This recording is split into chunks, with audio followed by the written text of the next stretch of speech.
বন্ধু এবং ভাইরা প্রায় অনেকে আবদার করেছিল যে রাম মন্দির থেকে একটু মিটি নিয়ে আসছে এবং দুর্গামণ্ডল লাঠি চেয়েছিল এবং বিশেষ করে আবদার করেছিল যেমন নিমতলা কমিটি সহ কাশি বন্ধু তাদের জন্য রাম মন্দির থেকে মাটি নিয়ে যাচ্ছি দুর্গা পুজোর জন্য এবং তাদের আবদারের জন্য।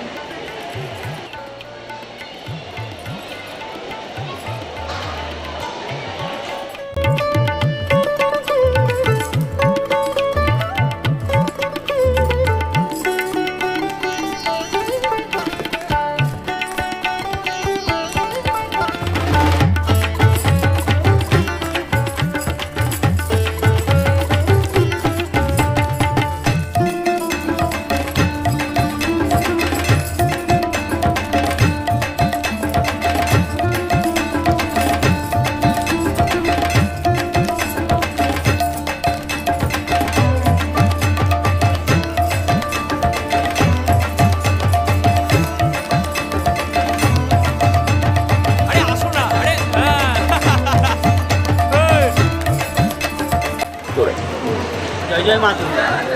আমরা আজকে খুবই আনন্দ পাচ্ছি।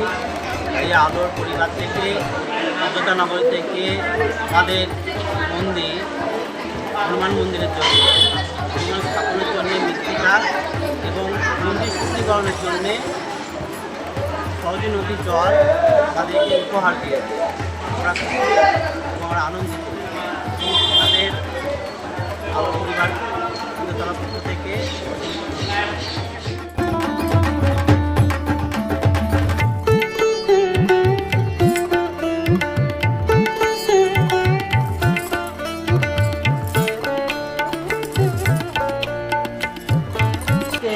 ধন্যবাদ, আগাম শারদীয়ার শুভেচ্ছা। আজকে কান্দি আলো পরিবার যেমন ইন্দ্রতলা পূজা কমিটির ডাকে আজকে এখানে এসেছে।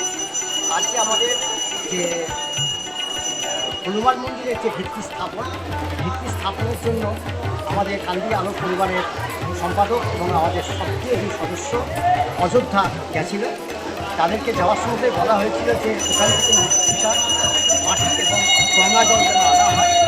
সেই জন্য আমাদের আলো পরিবারের পক্ষ থেকে আমাদের পশু শিল্পনাথ এবং তার এই সঙ্গী যথারীতি সেটাকে পালন করেছে।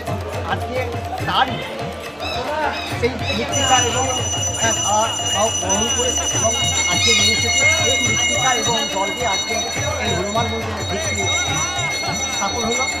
এই যে যেমন পূজা কমিটি আমাদেরকে বলেছিল যে এই কাজটা করার জন্য, সেই কাজটা করতে পেরে আমরা কান্দি আলো পরিবার গর্বিত এবং যেমন ইন্দ্রতলা পূজা কমিটিকে আবারও ধন্যবাদ জানাচ্ছি যে এরকম একটা মহৎ কাজে আমাদেরকে সঙ্গী করার জন্য।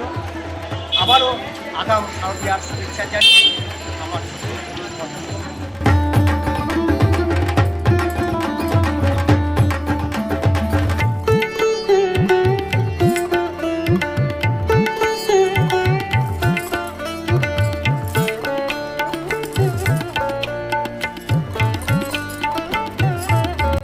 আরেকটি বিশেষ কথা না বললেই নয়, আমাদের আজকে অযোধ্যা থেকে যে মাটি এবং গঙ্গা জল আনা হয়েছে, মানে অযোধ্যার যে জল আনা হয়েছে সেই জল আমাদের হনুমানজি মন্দির প্রতিষ্ঠিতের জন্য এবং